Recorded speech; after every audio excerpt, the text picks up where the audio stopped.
What is up, Wizards? Mooner is back, and today I am going to be going over the newest addition to the Flesh and Blood introductory starter Blitz deck series. And today we're going to be reviewing and upgrading Kano.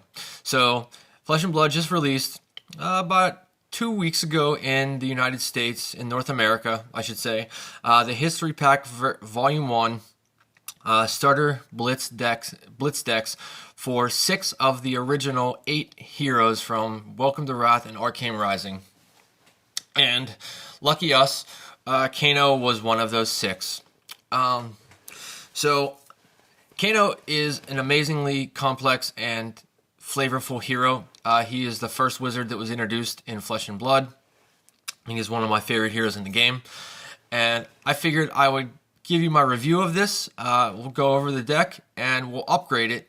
Today we're going to be upgrading this for the starter price of just under $30, which I think is really fair.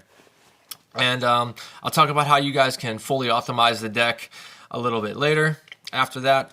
But just getting started, let's break into it and see what this is all about. Full disclosure, I already did open this. It does come sealed in an outer seal, and then the deck inside also comes sealed as well. But full disclosure, I already did go through this deck, and it comes with a little how to play and advertisement card in the front here, and it says how to play. Practice, practice, practice. Kano has earned and deserves a reputation as the hardest hero in Flesh and Blood to play well. This is true. The best Kano players know how to pick their spots, recognize which hands defend, which want to try to leak a little damage, and which are the ones that can close out the game. Step 1 for Kano in every game, know how much Spell Void and Arcane Barrier your opponent's equipment has. This information will affect every decision you make, and they give him a difficulty of 5 stars, which I agree with. Kano is an incredibly difficult hero to master. Learning him, I'll give you guys some tips and tricks on how to kind of play the deck. But first, let's get into what the actual deck has to offer. So, if you're unfamiliar with Kano, he is a wizard hero. This is his young version. He starts with 4 intellect and 15 health. He does start at a health deficit lower than most every other hero in the game because he can play at instant speed. He has a hero ability that says instant, pay 3 resources. Look at the top card of your deck. If it's a non-attack action card, you may banish it. If you do, you may play it this turn as though it were an instant. So you can pitch 3 resources. You can take a peek at the top card of your deck. If you want to, you can banish it and play it as though it were an instant. You can do this on your turn or your opponent's turn, as long as you have resources to pay for the card off the top, and then as long as you have resources to pay for the card itself. You can do this as long as you have priority any point during the game, during yours or your opponent's turn. This is an insanely powerful hero ability, and we're going to talk about how to take advantage of that. So let's get into the equipment real quick. First of all, for the gloves, they give us null room gloves. For the chest piece, they give us Robe of Rapture. Action, destroy Robe of Rapture, gain 3 resources, and it has Arcane Barrier 1. Now, one thing to note about Robe of Rapture is this is an action, and it does use your action point. And you gain 3 resources. So you can only really use this ability on your turn, and you can only really use these resources to activate Kano at instant speed. You can't use these resources to pay for anything other than a spell that you look at the top or Kano's ability, which is still really, really strong. 3 resources can go a really long way. And then they give us Mage Master Boots. Action, pay 1 resource, destroy Mage Master Boots. The next non-attack action card you play this turn gains Go Again, and this also has Go Again. So what you want to do is you want to start your turn by this being the very first action you take, paying a resource and breaking your Mage Master Boots, and the next spell that you play will gain Go Again.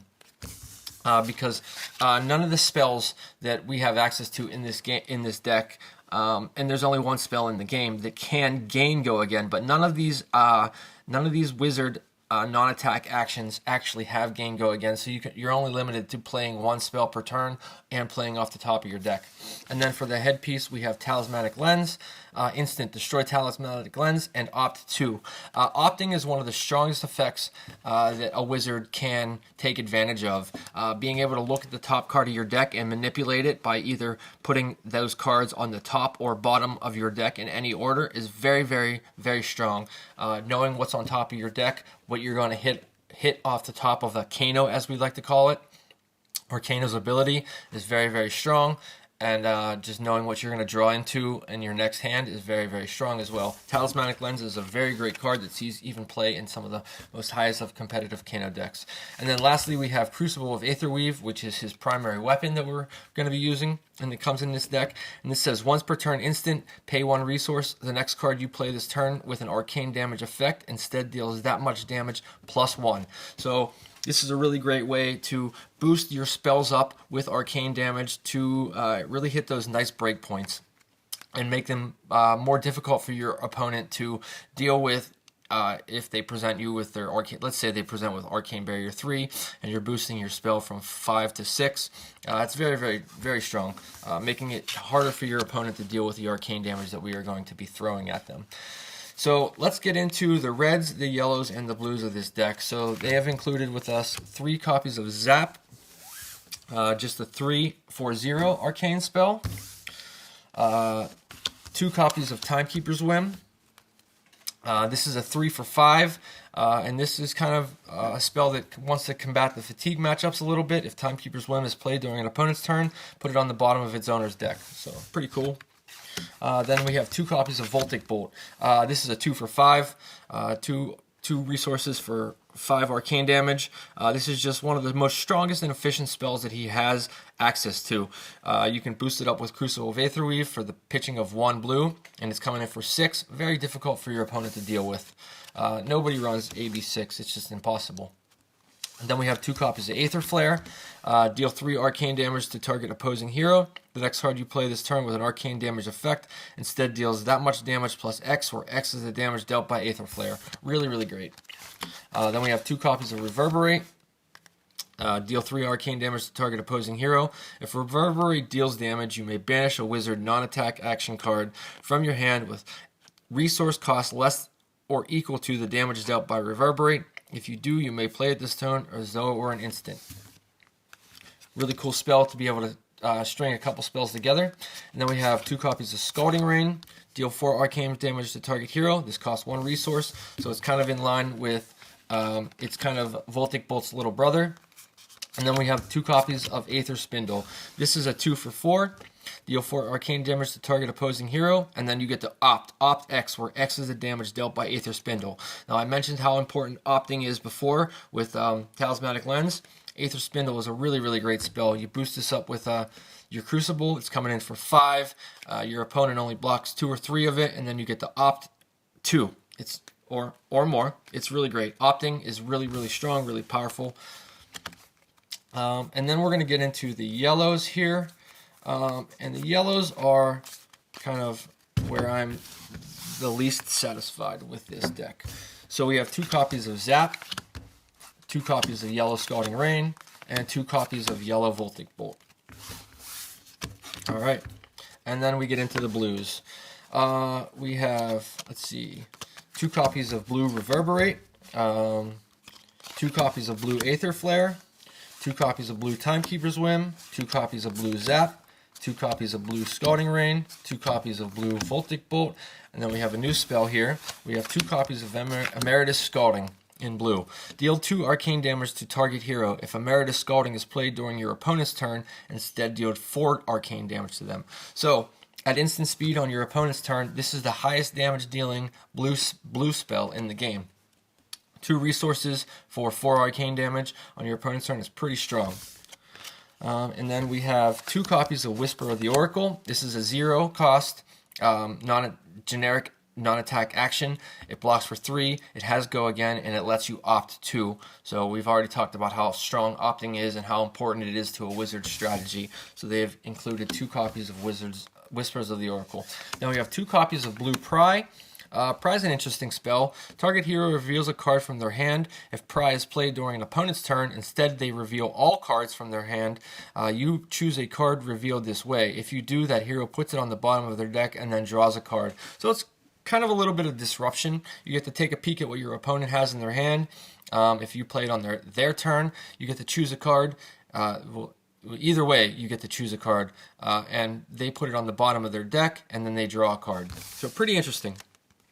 And then we have one copy of Potion of Deja Vu and one copy of Energy Potion. So Energy Potion is one of a wizard's best friends aside from opting, and that is resources. Being able to gain resources at instant speed is very, very important.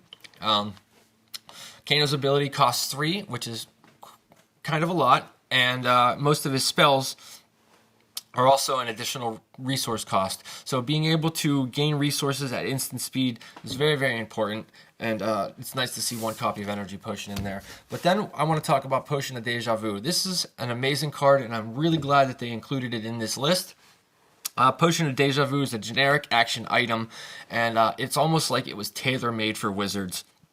It costs 0, it pitches for blue, and it has the ability, instant, destroy Potion of Deja Vu. Put all cards from your pitch zone on top of your deck in any order. Opponents don't get to see the order of those cards.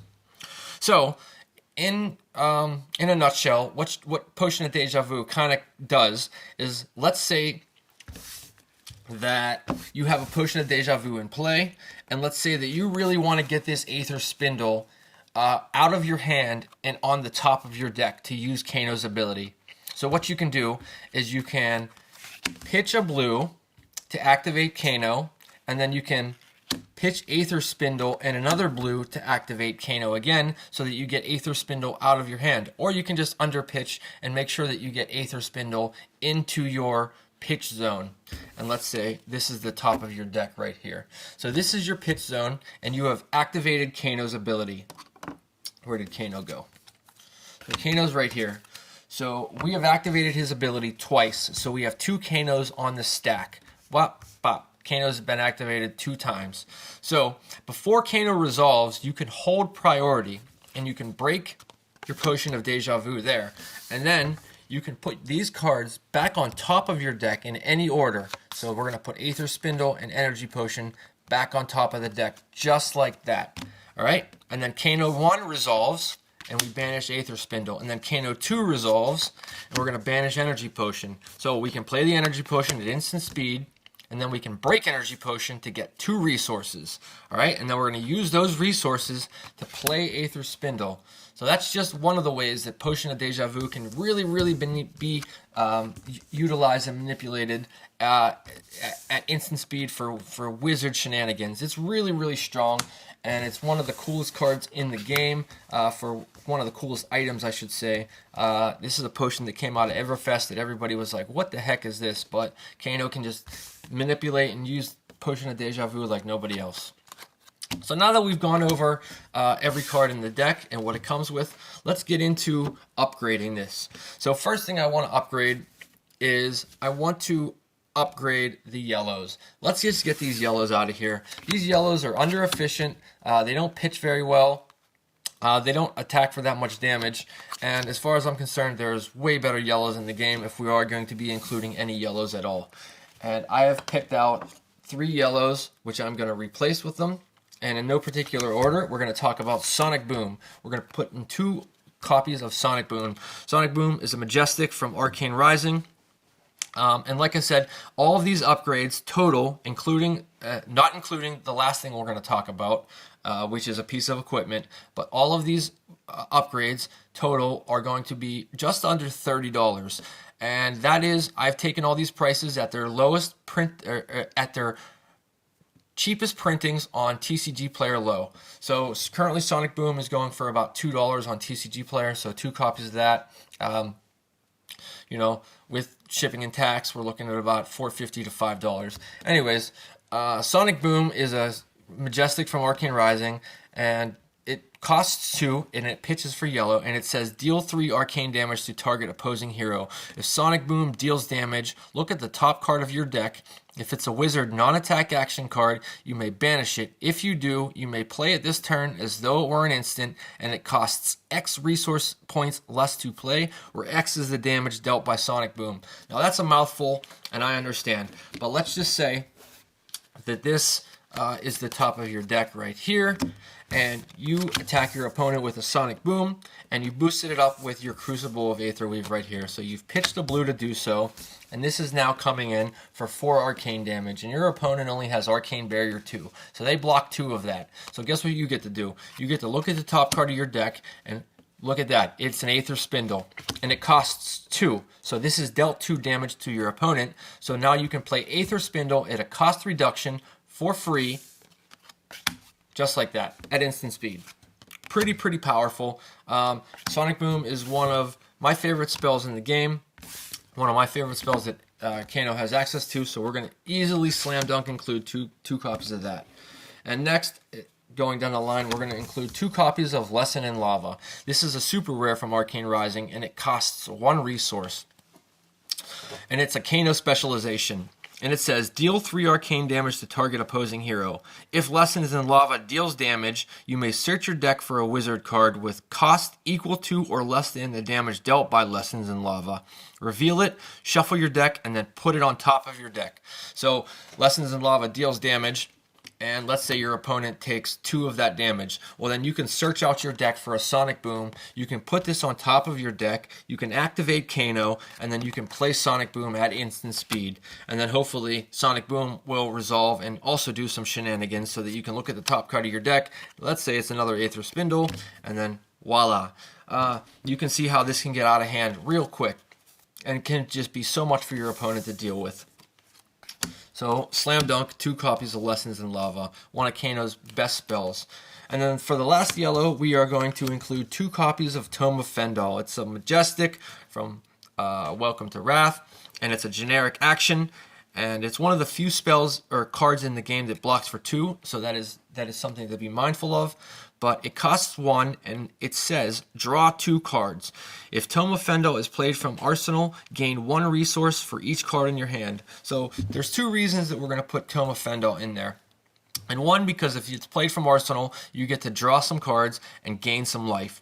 And starting at 15 health, this is a good way to kind of gain a little bit of health back and keep yourself in the game just a little bit longer.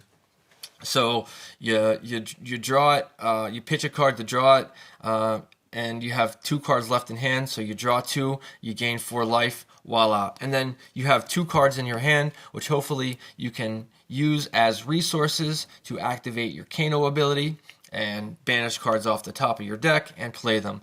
Drawing cards is really strong way to gain resources and activate Kano's ability. So that's why we've included 2 copies of Tome of Fendal. Alright, that clears up the yellows, and we're off to a good start. Next, let's talk about the reds in the deck. So the reds in the deck are actually pretty good. I'm actually not too unhappy with the reds in the deck. I think they're Aether Spindle, Scalding Rain, Reverberate, Aether Flare, Voltic Bolt. These are all really great spells that I think every Kano player should be playing, especially at the beginning. But we're going to get rid of 2 spells that I just think are a little underrated, and that is Timekeeper's Whim. Playing for 3 for 5 is just a little underrated. It doesn't quite fit your cost curve of pitching a blue, boosting it up with Crucible of Aetherweave. So this is still pitching a blue to come in for 5 instead of where Aether Spindle has a nice on-hit effect. We're not really too concerned with fatigue, so we're going to cut Timekeeper's Whim. And we are going to put in another Kano specialization, and that is going to be Blazing Aether. Now this costs 0. And it's a Majestic from Arcane Rising, and it's Kano's 2nd specialization. And it says, deal X arcane damage to target hero, or X is the amount of arcane damage you have dealt to that hero this turn. So this is a really great way to kind of close the game out, if you will, to play a couple spells off the top, and then hopefully hit a Blazing Aether, and then come in for zero resources and just deal them. Every bit of arcane damage that you have dealt them this turn just kind of multiplies in that sense. So Blazing Aether, and there's another reason we're going to keep Blazing Aether in the deck is because one of the last cards we are going to upgrade with, and I'll tell you what that is. And then we're going to get rid of 2 copies of Zap. And to keep our cost curve around the same, we are going to put in 2 copies of Tome of the Aether Wind. So let's get these Timekeeper's Whim and these Zaps out of here. These are going to go into our discard pile. And we're going to put in Tome of the Aether Wind. Tome of the Aether Wind is a wizard action, and it is the only other card in the deck that blocks for 2, so that is something to keep in mind. But Tome is such a great card.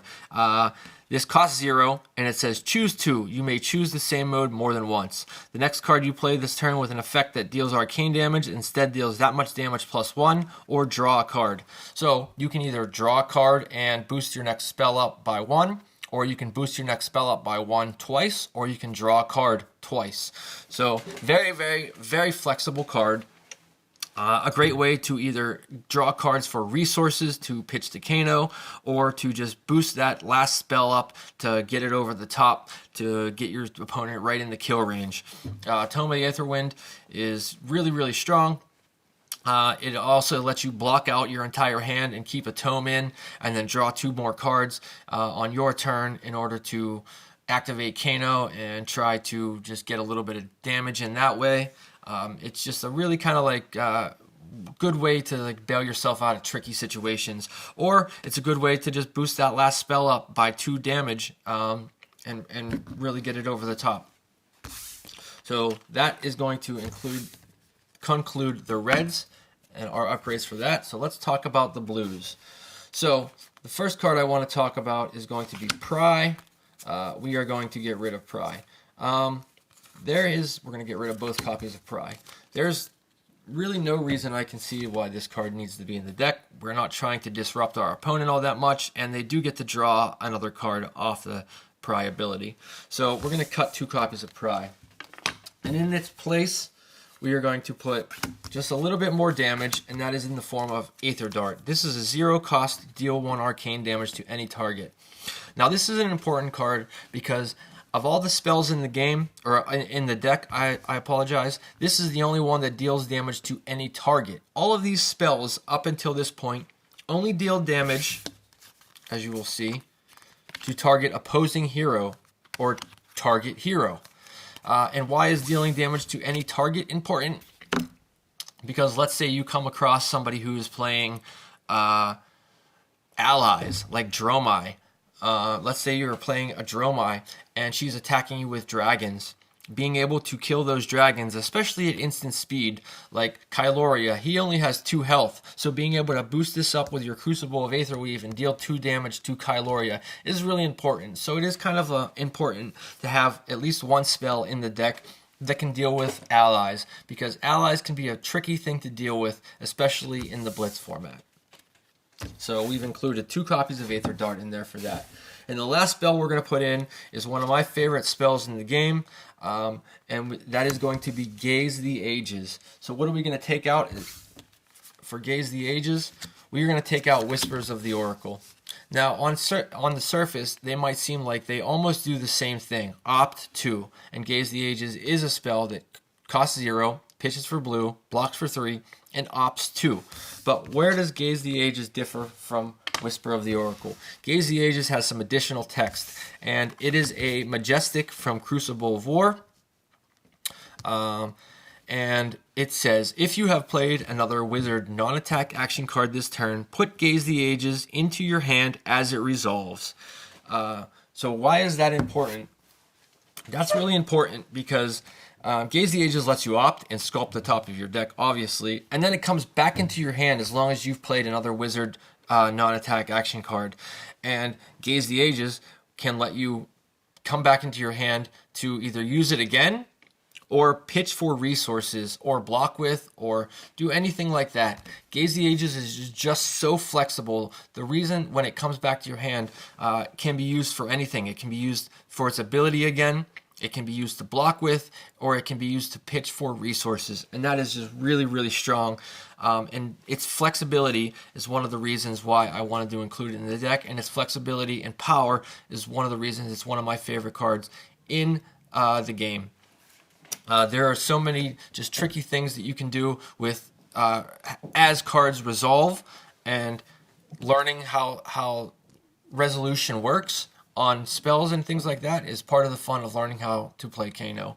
So I really suggest you toy around with Gaze of the Ages and learn how to use it, but it's really, really strong. And that concludes our upgrades. So how do we play this deck? I'm sorry. Let's get into the last bit of upgrades I wanted to talk about. Let's talk about the equipment. Now, the equipment is actually all pretty good, and I'm not going to take any of it out, but we are going to include a couple more things. And one of those things is going to be Ragamuffin's Hat. Now, Ragamuffin's Hat is an insanely powerful common from Tales of Aria. And this says, instant, destroy Ragamuffin's Hat, draw a card, and then put a card from your hand on the top or bottom of your deck. Activate this ability only if you have one card in hand. So just like I talked about using the Potion of Deja Vu, this is one of those things that starts on the board as a piece of equipment, and you can activate Kano and get that card that you really need in your hand on top of your deck. So it's just kind of like having a Potion of Deja Vu already on the board for you, and it's really, really strong.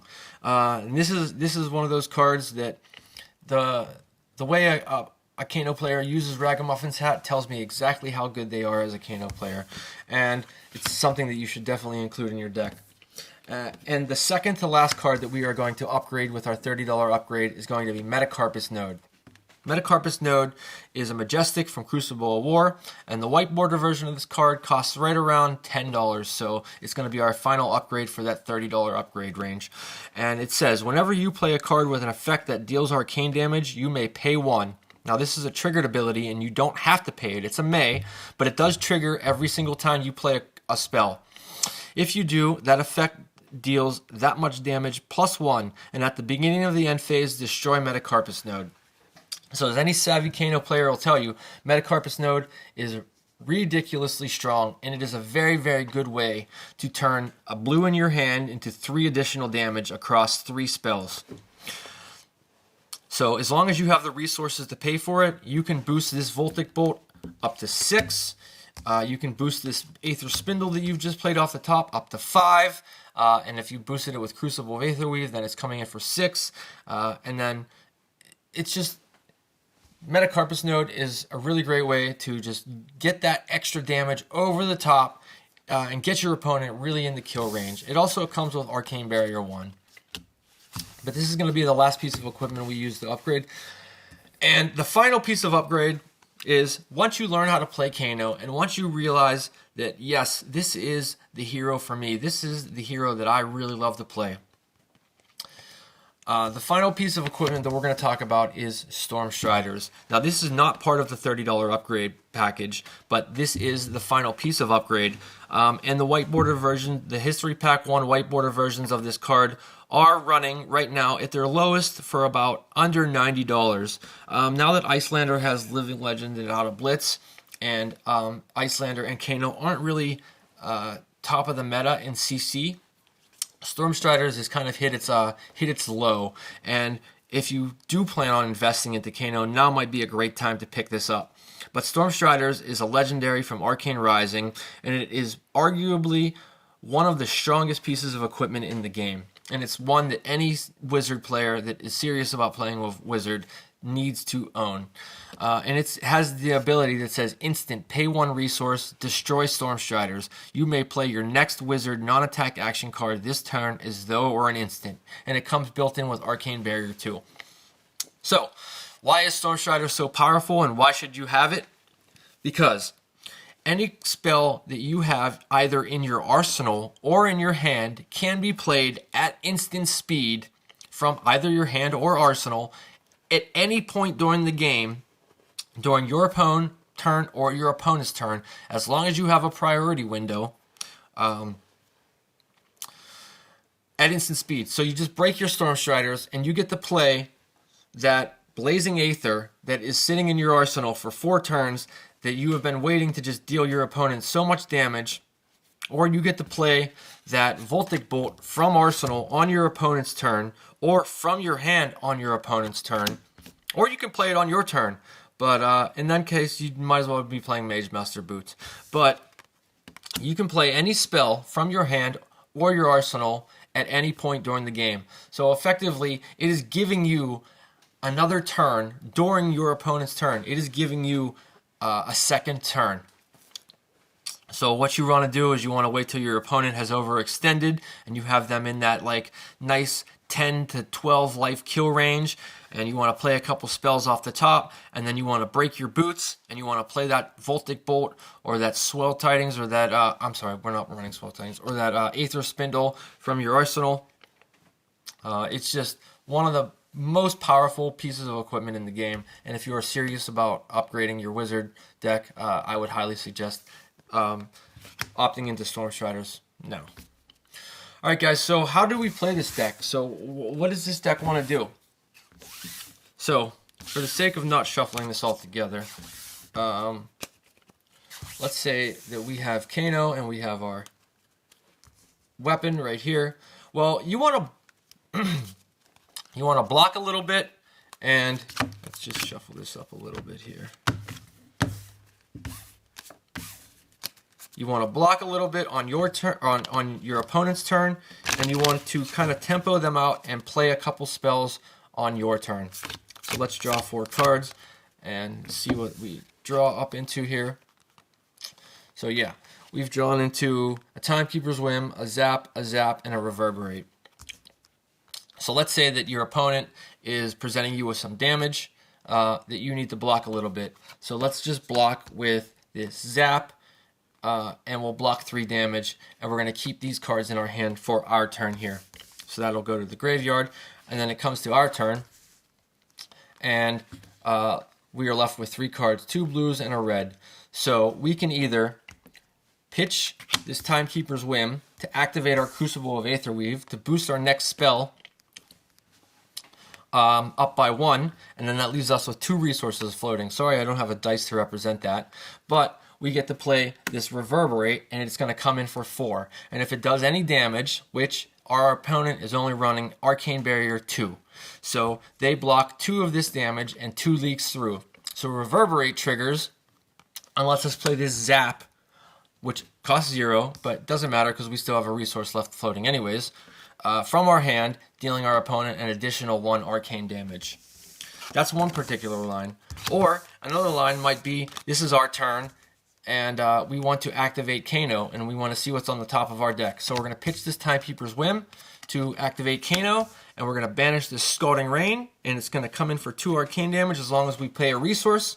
So that is exactly what we are going to do. So we are going to activate our Crucible of Aetherweave by pitching this Zap, and then we are going to play Crucible, then we're going to play Scalding Rain, floating an additional resource, and this is going to come in for 3 because it's going to get boosted up by our Crucible, and it's going to come in for 3 right like that, and then we're left with 1 card left over, so let's just arsenal that Reverberate and move on. Alright, next. Our opponent has blocked a little bit, and we only have to block with we have to block 2 cards this turn, and that leaves us with an Emeritus Scalding and a Voltic Bolt in our hand. So it comes back to our turn. Let's say we only blocked with 1 card, and that leaves us with an Emeritus Scalding and 2 Voltic Bolts in our hand. So we have a card in Arsenal. So let's play that card. Let's pitch this Emeritus Scalding like so, and we're going to boost up our Crucible of Aetherweave. And then we're going to play Reverberate from Arsenal. This is on our turn, and it's going to come in for 4 arcane damage. Now remember, our opponent only has Arcane Barrier 2, so they can only block 2 of it. So we get to play one of these 2 cards from hand at instant speed following this Reverberate. So we're going to play this Voltic Bolt, which is going to cost us some resources. We still do have to pay the resource cost of that, and this is going to come in for another 3 damage. Just like that, we've dealt our opponent 7 arcane damage on our turn. Alright, now we draw up, and we draw into a bunch of reds because I don't know how to shuffle the deck. But you can kind of see where I'm going at from there. So this turn, we really need to block out our opponent's turn because they just took all that damage. So we're going to block with everything here. And then we're going to go back to our turn, and we are going to play Tome of the Aetherwind to draw 2 cards. And we still draw into reds because I don't know how to shuffle the deck. But hopefully, let's say we drew into a blue instead of a red. And what we can do is we can pitch that blue to activate Kano's ability and look at the top card of our deck, and it's a Scalding Rain. And we have 1 card left in hand, which we can use as resources, so we're going to banish that Scalding Rain, and we're going to pitch this Voltic Bolt to play Scalding Rain at instant speed for 4 arcane damage. Just like that. Now let's say that we've dealt our opponent quite a bit of damage, and we've got them into a position where they are attacking us, and they are attacking us, and they are trying to kill us, and we are at the threat of dying. But we have 4 cards in hand, and instead of dying, they are in actual kill range. Let's say they are at 4 life. We've gotten them down to 4 life by tempoing them out with some damage, as you see we played there. And so what are we going to do? This is our opponent's turn, so we are going to instant activate Kano, just like that. And we are going to banish a Voltic Bolt off the top. And then we are going to activate our Crucible of Aetherweave, like that, with 2 resources floating. And we are going to play Voltic Bolt on our opponent's turn, coming in for 6. Now they're at 4 life, and they only have 2 arcane barriers, so they can only block 4 of that, and they die. Or they can only block 2 of that, and they take 4 arcane damage, and they die. So one of the biggest mistakes new Kano players I see make is activating Kano on their opponent's turn. Now this is wrong for a couple different reasons, but one of the reasons is because it's going to leave you open to taking a whole lot of damage. You want to really only be activating Kano on your turn. You want to block a little bit, you want to play a spell from hand, and you want to activate Kano and see what's on the top of your deck on your turn. Unless you have them in that nice magic kill range. So let's say you do. You have them at 4 life, and you are playing your Talismanic Lens. So you get to break this on your opponent's turn. Look at the top cards of your deck, which happen to be, let's say the top cards of let's say your hand looks like this, and the top. So you get to break your Talismanic Lens. Look at the top 2 cards of your deck, which happen to be a Emeritus Scalding and a Voltic Bolt. So we can put them back on top of our deck in that order, right like that. We can activate Kano. We can play the Emeritus Scalding on our opponent's turn, boost it up with our Crucible of Aetherweave, paying the resources, and it's going to come in for 5 arcane damage, giving them that kill blow. So that's one way we can use Talismanic Lens, but Kano should really only be activated on your opponent's turn if you have them in kill range, and if you can guarantee a kill by either using your Talismanic Lens, your Storm Striders, or your Ragamuffin's Hat to get a card from your hand onto the top of your deck. So let's go through a little scenario where we have Storm Striders, we have Ragamuffin's Hat, or no, we'll use Talismanic Lens. We're going to use all of our equipment. We have Metacarpus Node, and we have our Robe of Rapture, right like that.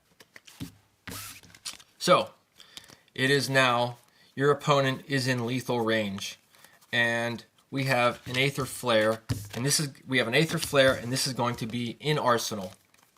And let's just say we're gonna stack the top of our deck a little bit. Let's just say we have a couple blues in hand, we have a red in hand, and the top of our deck kind of looks like this. Doop, doop, doop. So your opponent wants to come in and attack you, and your opponent is going to overextend because you are also in lethal range. So let's see what we're going to do here. Your opponent is at 9 life, 10 life. They're at 9 or 10 life. And that might seem like a high number, but as any savvy Kano player knows, that's nothing. But you're at 2 life, and your opponent, who has blocked a little bit on their turn, is trying to attack you, and they're presenting you with a nice big Command and Conquer. All right, they've pitched their blue to pay for Command and Conquer, so they have 1 resource left, and they are at 10 life.